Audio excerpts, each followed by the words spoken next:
This week on Pop of Culture, we work at a tiny desk. We're not looking for a specific genre. We're just looking for someone who is just like really them in a real way. We talk to a producer of the hit NPR series. We also work from a sculpture workshop and a greenhouse. I decided, okay, well, I'll pick up some plants and I'll try my hand at it. And I killed each and every one of them. Oh, no. Yeah. And so I reevaluated. Coming up, Pop of Culture on IPR is made possible in part by Psi Iota Xi. Additional support comes from the Indiana Arts Commission, the Community Foundation of Randolph County, the National Endowment for the Arts, and sustaining members of IPR. You can support local programming today at indianapublicradio.org. from IPR, this is Pop of Culture. I'm Kara DuQuette. And I'm Michelle Kinsey. We have two incredible milestones to celebrate today. This week marks 1 year on the air at IPR. Woohoo! And with that, this week is our 50th, oh yes, you heard that right, 50th episode. Woohoo! Party time, tasty beverages on me. Excellent. After all the places we've been in the last year, we start today behind a tiny desk. Joining us is Bobby Carter from NPR's Tiny Desk. Bobby, thank you so much for joining us. Thank you, Michelle. What's up? How you feeling? I'm feeling good. I'm feeling really good because I get to talk about Tiny Desk, which is one of my most favorite things in the whole wide world, specifically the Tiny Desk contest. But before we get to that, Bobby, tell me about your Tiny Desk story. How did you land behind the desk? Oh, how did I land behind the desk? I landed behind the desk by pitching Tiny Desk, my bands that I wanted to play at the Tiny Desk back in 2014. I started my career with the series co-creator Bob Boylan. I was his intern 25 years ago. And when NPR Music was created and ultimately when Tiny Desk was created, I started pitching bands that I thought would make a good fit for the desk. And finally in 2014, I pitched my first show. And I've been in the fold ever since. Wow. What was that first show? I have to know. The Foreign Exchange. It was an MC, singer / producer duo.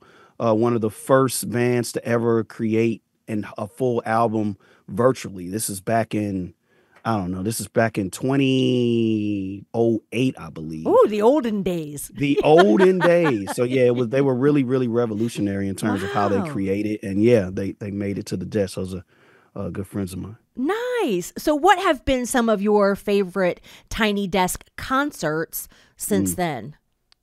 Oh boy. I know there's so many, right? So many. Sesame Street is a fun one. Obviously Anderson .Paak was great. Oh my gosh, don't even get me started on that, Bobby.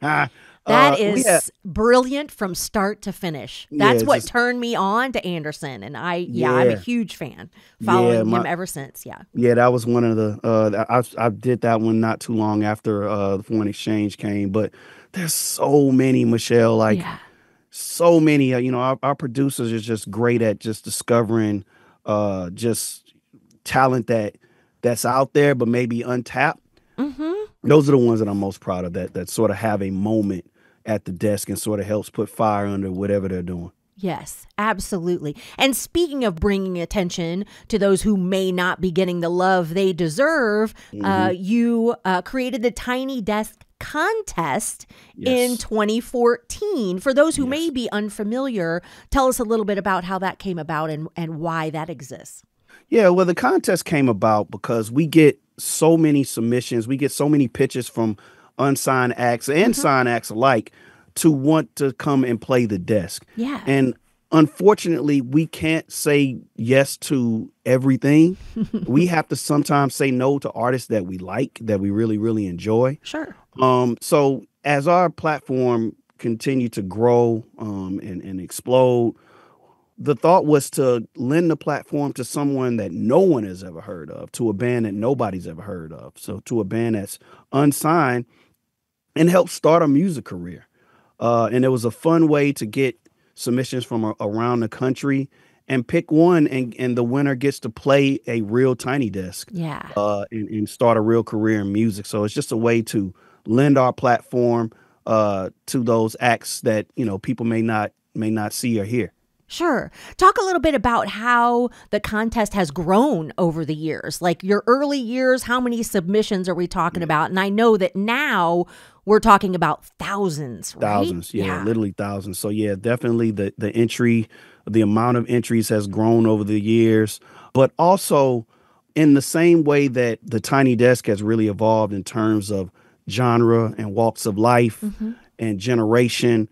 I think, and I look at, the submissions for the contest, and I think that's evolved in the same way. We see much more jazz. We see a lot of classical. We're always going to see our indie and our singer-songwriters, but people have really started to experiment with the way that they present themselves in a live and intimate setting, in the same way that you see at the desk. So there's been a lot of evolution there. That's the thing I'm most excited about. Yeah. Wonderful. So this has got to be a major task, a huge undertaking. What goes into selecting a winner, and what qualities make an artist stand out among these thousands of entries? Yeah, well, we have a great team. Our Tiny Desk team is on the job looking at each and every entry. We go through multiple rounds. We have a great judging panel this year. And we just, the moment the contest closes, which is this year on February 10th, we just start going through every single entry, trying to find that special thing that really lights us up inside. What we're looking for, I always say someone who goes against the grain, someone who stands out. It could be just a voice, a God-given gift that you never heard before in a vocal. It could be something quirky and funky. It could be something sad that emotes something that, that's unfamiliar inside of us. You know what I mean? So it's someone that really stands out in a way that we never seen before. So I always tell, artists and bands who are thinking about entering to just go look at some of our winners in the past. Go look at our 10 winners and look at their video and tell me that each and every one of those didn't stick out, didn't bring something out in you that you've never seen before. So I just take the opportunity to perfect your entry. Do it over again if you need to. Look at some of your favorite Tiny Desk concerts and bring that all together and see if you can come up with something really cool. Yeah, it seems to me that one of the qualities would be something that sticks with you. Obviously, with the judges are watching a lot of submissions, you're listening to a lot of different bands. It's going to be those songs, those sounds, that hook, something that you can't get out of your head, right? That carries them through. Yeah, exactly. It could be a message in the song. It could be, for example, last year's winner, "What's It All Mean?" It's like it speaks to the people who work hard every day and to no end.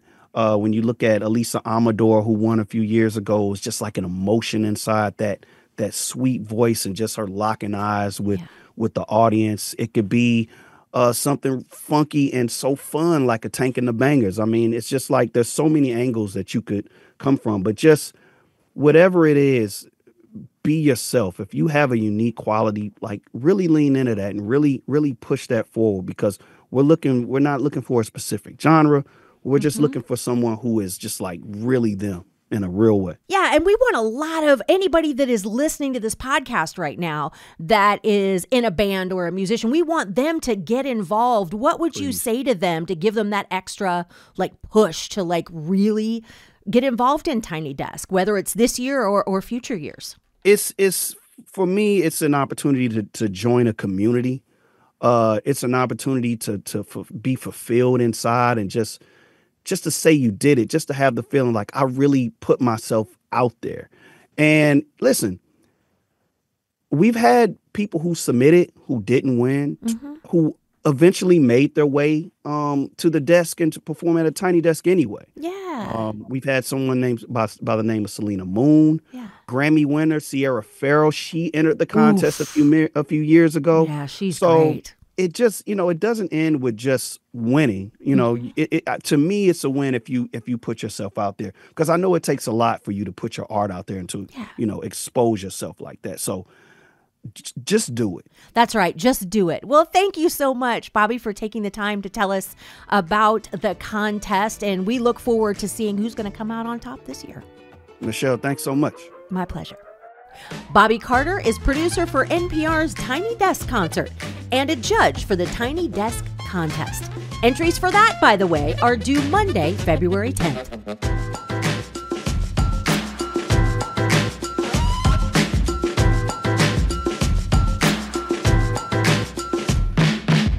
This is Pop of Culture. I'm Michelle Kinsey. And I'm Kara DuQuette. On the first floor of Ball State's Art and Journalism Building, lovingly called AJ, are a series of workshops dedicated to learning sculpture. That's where we met up with Michael Lorsung, an assistant professor of art and sculpture. He was wearing work boots, safety glasses, and holding a large Dunkin' cold brew. As he walked us through the workshop, he talked about how he takes students from learning the basics of sculpture to being ready for the real world. So for me, sort of job readiness, preparing students for the world is not about imparting a prescribed set of physical or even cognitive skills. It's about developing a mindset of, I can probably do that. Well, yes, and this is where we met originally in immersive learning and the high impact practices that Ball State has adopted. And one of those is immersive learning, and you took a class out in the world to create something, correct? Yeah. And I mean, I would say that, like, I always sort of, it's been curious to me since I started here, and other places where we talk about immersive learning, because it's like anything that we're doing here is immersive learning. And the idea that somehow I have, like, there's like a separation there, it's like, I think it's, for me, it's a little bit funny, because it's not taking students from a lecture hall out into the world. It's like, we're already doing that. Students are already sort of involved in that process whenever they're in a studio here, because they're involved physically and actively with the material, and then they're linking that back to cognitive principles. So, in a lot of ways, it's like the School of Art, I think as a whole, is doing a really good job of sort of executing that mission inside and outside of the formalized structure of immersive learning. As we discussed Michael's work as a professor, he told us about a particular woodworking class where students begin to think about conceptual art, moving beyond just recreating everyday objects. And part of what the students have to do in the process of doing this is an exploration of value and how do you understand value, not necessarily exclusively in a commodified capital sense, but is that they're making two objects.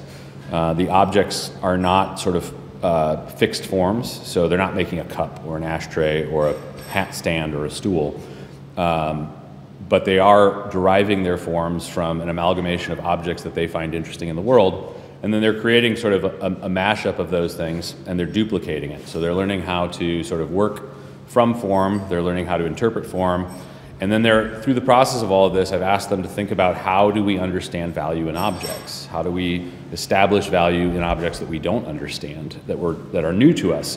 How is it that we can approach something and pick it up for the first time and go like, this feels like it might be valuable? Or we see something and we go, that looks like it might be valuable. What are the sort of cues to us there? How do we sort of understand that value? Where do those values come from? How much of them are sort of fixed and static and real, and how much of them are sort of manufactured?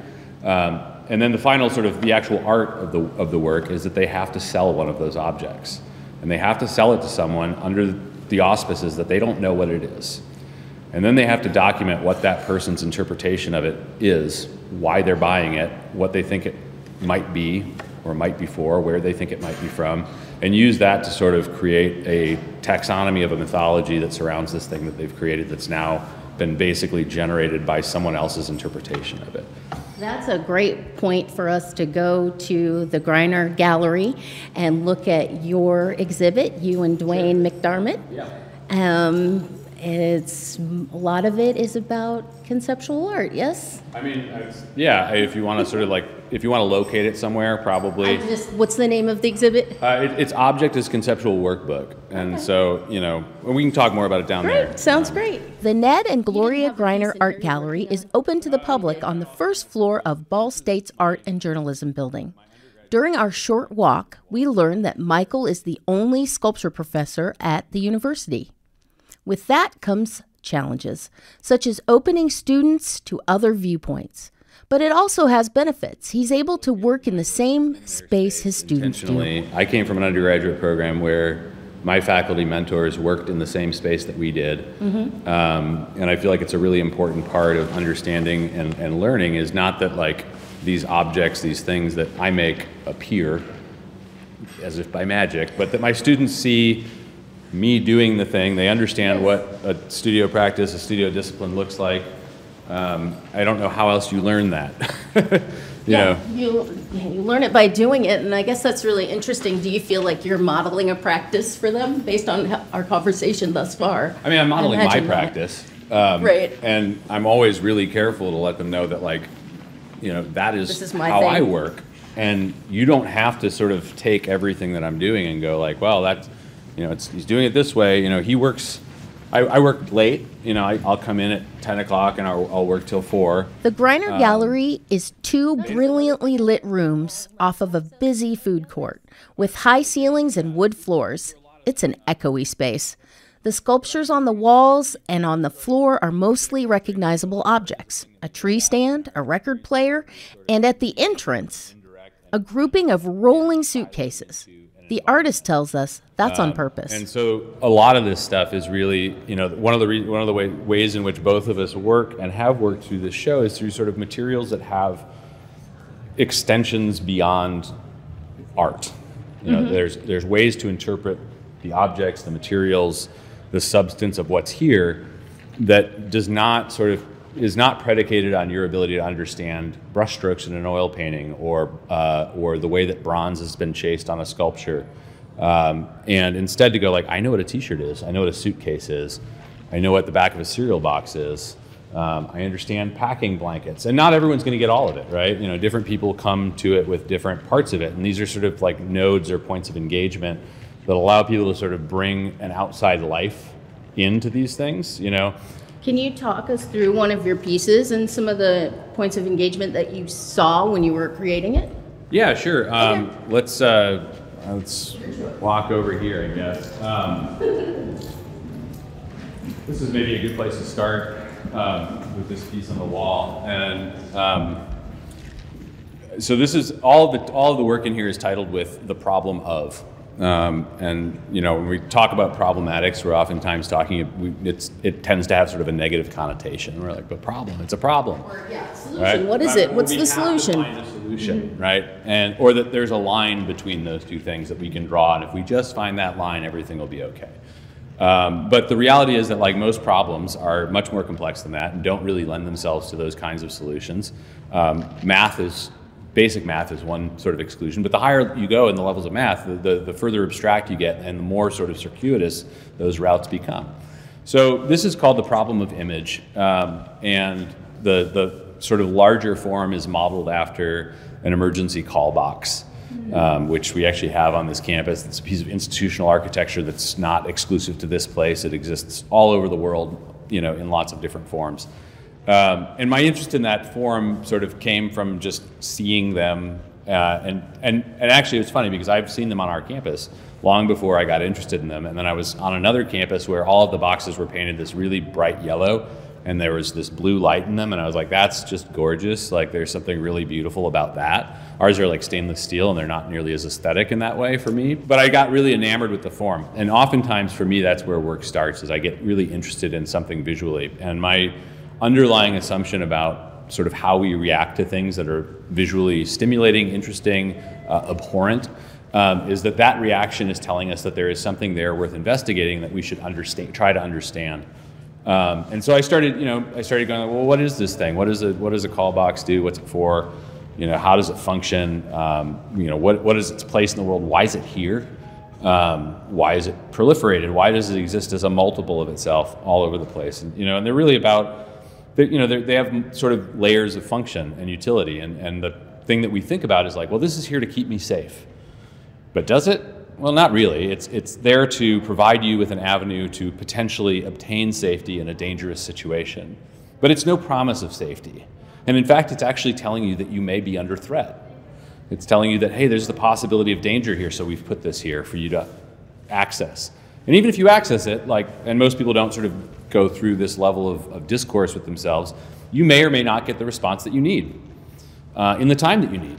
And so I'm interested in those things as an object because they pretend to do one thing, but there is no sort of their sort of existence is predicated on our belief, not necessarily on the reality. And so many things are. Right, which so many things are. And so, here, I'm looking at, you've got a small 8-bit animation of a flame playing inside of this sort of structure. And of course, up top, you've got, thousands of matches and kindling. And really, it's just, it's me playing with this idea of what is image? When does something start being image and when does it stop being image? What can an image do? What can an object do? This is volatile. This is not. We can see an image of fire, and this is obviously a very reductive image of fire, and it was intentionally sort of as simple as I could make it. None of the work that's in this show is intended to give a viewer a singular sort of experience in I saw this piece and I walked my way through it, and now I've come to this conclusion. Neither one of us are particularly interested in making narrative work that is didactic, that sort of prescribes come here, start here, and here. And both of us are sort of the belief that the work works best when we are able to trust our audience to experience similar things in different ways. That the human experience has universality to it, which does not imply that we have universally similar or universally same experiences, but it does imply that we derive parts of the same thing from the similar experiences. So, which has always been the case, right? But I feel like I thought about a lot how some of our shared experiences have moved away from being shared with the internet specifically, and how people have more ability to individualize what they're doing on a daily basis. Well, it's really interesting. I mean, I think you're right in a certain way. In that, the internet provides the illusion that we are singular. It provides sort of this cubicle for us to be in, where our experience is sort of very narrowed. On the other hand, we're all doing it, and so it's and at a certain point, our perception becomes the reality. And I think that's where we are, is that we've sort of internalized the idea that we exist in a kind of solitude, in a kind of individual state that is not transcended by other things. And so, I think part of what I'm interested in art is the ability for art to kind of put some chips in that facade, maybe possibly rupture it in moments, not on a grand scale. I'm not a believer that you make a piece of art and the world changes. The world tends to change on its own, and sometimes it aligns with art and sometimes it doesn't. But we can affect individual experience. We can affect what one person sees a little bit at a time, and that's actually how things change. I think the thing that I would love for people to do, whether they feel like they're involved in the arts or not, whether they feel like they're a practitioner or not, is to look at the world around you and don't discount sort of the materiality of things based on what you can consume readily, that something, because it's available, doesn't have sort of humanity or beauty in it. Everything that our world is built on people, and our unwillingness and our disconnection to the acknowledgement of that is fundamentally what has allowed us to dehumanize each other. Michael Lorsung is an assistant professor of art and sculpture at Ball State University.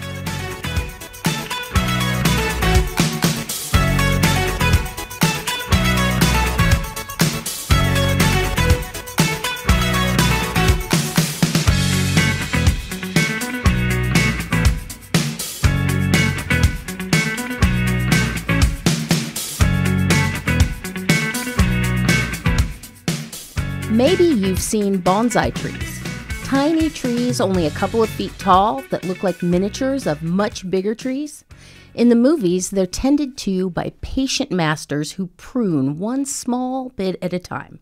We wanted to learn more about the process. So on a recent frigid day in Muncie, our producer Luke Jones and I stepped into a warm greenhouse attached to the home of Cat Dyeak. Cat is the owner of White River Tropicals, where she grows, among many other things, bonsai. Could you tell us what makes a plant a bonsai? Bonsai, exactly translated, is plant in pot. So one could argue that any plant is a bonsai. But if you want to be technical, bonsai is a plant that has been cared for, worked with, shaped, not just the branches, but as well as the roots, potted up into more of a ceramic pot and lovingly cared for years on end.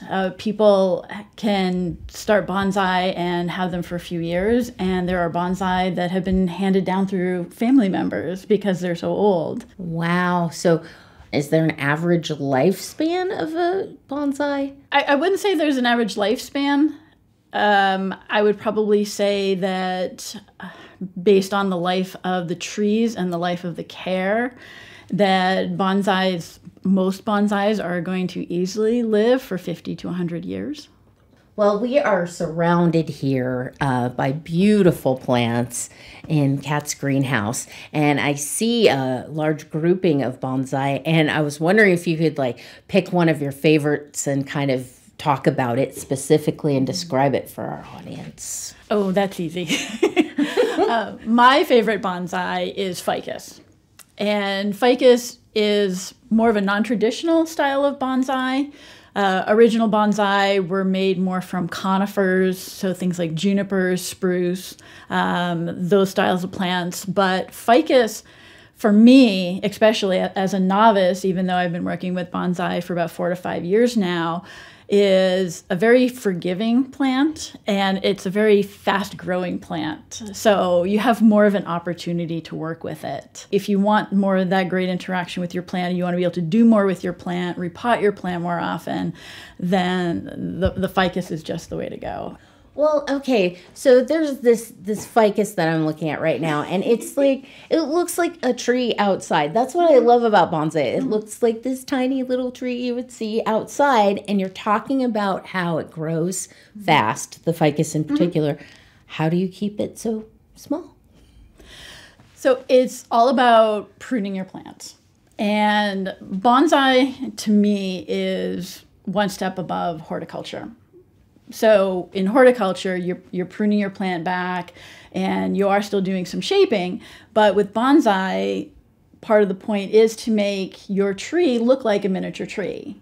You want to mimic what the tree looks like in nature. By pruning it in different directions, by feeding it, by giving it the appropriate light, and as your tree grows, and even the wire wrapping, you can shape it in order to make it look like a tree that you would find in nature. Well, so how did you get into making bonsai, or what would you say the term is? I would say working with bonsai. Okay. Because I do think it's a collaboration between you and the plant. I love that. It takes a lot of patience, and the plant doesn't always want to do what you want it to do. So you have to kind of work with the plant and decide, well, it wants to grow in one direction, so we'll kind of take it there, but I'm going to play with it a little bit and turn it and shape it. I started with bonsai. It was right after COVID, and I was recently let go from my job. They eliminated my position at the company that I was working with, and I needed to find a new direction. And I started working with plants, and it had been a few years, and I was doing a lot of research, and I was trying to find out what plants I wanted to work with. And of course, as you're scrolling through YouTube, there's just videos popping up everywhere, and I found this crazy guy from Canada. His name is Nigel Saunders, and he has a YouTube channel called The Bonsai Zone. And he just clicked with me. And he also has a love of ficus, so that helped. And I just watched him talk to his plants and prune his plants. And as he worked with them, I'm like, I can do that. Well, it's a lot harder than it looks. And so I decided, okay, well, I'll pick up some plants and I'll try my hand at it. And I killed each and every one of them. Oh, no. Yeah. And so I reevaluated what I was doing and realized that I still knew absolutely nothing about bonsai. And I went back and I watched some more videos and like, well, let's try some house plants. And so that's when I started working with ficus and realizing that it was a whole lot easier and it was definitely much more up my alley. And so now my personal collection keeps growing and growing, much to my husband's dismay. And that's really kind of where it all started from. And as I grew my own collection, as I continued to sell plants, I thought that the bonsai was a great opportunity to really introduce Muncie and the surrounding areas to what bonsai is. So when do you know it's time for your bonsai to leave the greenhouse and go into the community? That's a tough question because in the end, I really want to keep all of them. Fair enough. But as I'm working with it, a lot of them start out in little nursery pots. Some are grown from seeds. A lot of them are cuttings from larger trees, which is much easier to get the thicker trunk. And I guess you get to the point where as you're working with bonsai and you're looking at them and appreciating them, you just almost get a feeling that, okay, I think you're ready. So there's so many beautiful plants here that you have. Are there some other plants that you would like to discuss with us? My other favorites are air plants. I added them to my nursery collection, it'll be about 2 years in April. And I started out with just a handful. I, of course, look around, see what other people have, what are people carrying. I do research online to see what's popular. And I'm like, well, air plants could be kind of fun. I ordered some in, and I got a great response from people. And air plants are unique as they don't require any soil at all. So air plants thrive on water and light. And because they don't require soil, there's so many great things that you can do with them. And it's amazing the different shapes and sizes that they come in. A lot of people don't realize that air plants aren't always these tiny little ones that we see at the grocery store or the hardware store, that they can actually grow up to several feet long or several feet high.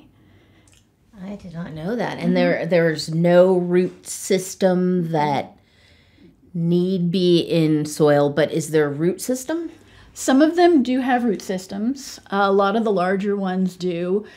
One of the largest air plants out there is called a xerographica. And in nature, they attach themselves to trees. So they do end up creating a root system. A lot of times they sit in the crook of the branch and the trunk, and they'll create a root system in order for them to hold in place. And then that way they get the dappled light under the tree, they get the rain as it comes down, and they'll also get some of the nutrients from the tree as the leaves fall and rot and turn into some compost. But a lot of the other air plants are sort of free-floating. Lovely. Well, is there any other thing you'd like to talk to us about today? If people are interested in getting into collecting, beautifying their space, enhancing their environment, reach out to your local nurseries, or reach out to me, Google, YouTube, and start with one variety.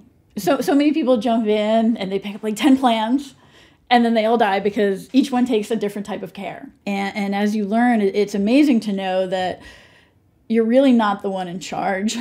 The plant is the one in charge because it's all about what they need. It's their light. It's how much water they need. But as I said before, as a collaboration, you need to know what's going to work in your environment. Well, thank you so much for sharing with us today. And I also would like you to tell everybody where they could find you if they were interested in starting a plant journey. You can find me on Facebook. You can find me on Marketplace. I do appointments through my house. I also do the Delaware County Flea Market at the fairgrounds, which is the first Saturday of every month. All right. Well, thank you so much, Cat. Thank you. Cat Dyeak is the owner of White River Tropicals in Muncie. We talked to her in her greenhouse.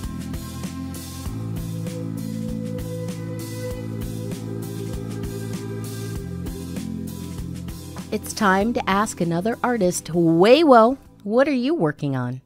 Margaret Reeder is the membership and individual giving manager at Indiana Public Radio, but you might not realize that she has a side gig as a waitress. Well, sort of. Here to talk about it and tell us what she's working on is Margaret Reeder. Welcome, Margaret. Well, thank you. So, Waitress. For people that are not familiar with the movie or the musical, give us a little background on what Waitress is about. It's about a waitress. Or Waitresses. Yeah. It's about a woman named Jenna. She's sort of the center of the story. In our production, played by Brittany Kern. And Jenna and her friends and family are in this small town and work in a diner. And Jenna bakes very special pies and is in a rut, is in a loveless marriage. And we go on Jenna's journey with her as she sort of finds herself. And she's got these two best friends. You know, I love a good woman tribe, you know, and these three women have this beautiful relationship because they're all very different, but they all complement each other. They support each other. They call each other out, you know, and they're always with each other as they're sort of becoming. So how you feeling? Are you ready? No, we'll get there. I mean, that's how it works, right? It is. The process is the process, and we're trusting it, and we jump and see if there's a net. Yeah. You have a lot of theater experience, but you took a little bit of time off. You weren't doing like community theater and theater for a while, Margaret. And it was, maybe a few years ago or a year ago when you jumped back in? Yeah. And why was that? A little time off. Yeah. So I studied musical theater here at Ball State a lifetime ago. I studied musical theater performance here, and I went out into the world, and I did that for a little bit. I was very young, had a lot of energy, went out and became a performer. Yeah. Never made enough to live on, of course, but I took a day job at a theater and sort of found myself drawn more and more to arts administration and arts management and the nonprofit arts scene. And sort of really found my professional self through the stage door that way. And, you know, life happens, and I sort of let go of performing and moved into arts admin, and I've had a really fulfilling career there. So when you say a few years, I think it's been 24. That you didn't do any theater. Yeah. Wow. Well, and when you say didn't do any theater, I didn't do any performing in theater. And I sort of say that caveat because I worked in theater management. And it's one of those things that there's sort of an art to what brings all that work to life as well. That I think a lot of people don't really realize happens. Absolutely. But yes, it was a very long time. And last year, I decided to give it a go, and I did White Christmas at Muncie Civic Theatre as well, and then took on a really demanding role in the Casaza family studio in a kooky play called Fuddy Mears. Yeah, that was great. That was great. And you know, so it's really funny to think of this hiatus, and now within a year, I'm doing 3 shows again. Yeah, I'm curious to know the reason why now. Why did you feel this was the time? What pulled you back into the theater family at this time in your life? Well, sure. There are a few reasons. Some of them are very practical, like my kids are older now. You know, my schedule allowed for it, those sorts of things. And then I have to say, because someone asked. Oh. You know, someone invited me to audition. Someone said, hey, what do you think? Would you want to do this? And it had been so long, I thought, oh, I don't know if I'm up for that. And I did. And I'm so glad I did, because what I didn't realize was how much that kind of work would feed me personally. You know, like fill up that psychic bank. Yes. And it was something I honestly didn't really realize that I had been missing for a long time. So even though I didn't realize that, I think that's one of the reasons, one of the whys. Oh, I love that. So tell me about the character in Waitress. What do you love about her? What is it about that character that, as you mentioned just a second ago, kind of fills you up? Yeah, Dawn Pinkett is, we're not alike in a lot of ways, but that's the great thing, is that when you're approaching a character, it's very rarely a black and white thing. You know, there are aspects of ourselves in these characters, and aspects of things we can relate to. Dawn is a little flower just waiting to bloom. Dawn is sort of she's cautious. She's measured. She's meticulous. She likes to know what's happening and when. She likes to know where things are. That is her comfort zone. It's her safe space. So stepping outside of that for Dawn is a big deal. It's a really big deal, and makes her very uncomfortable. So finding that vulnerability and finding the sort of the ability to flourish through that vulnerability. Yeah. It's a really fun space to occupy and to go with her. And she blossoms.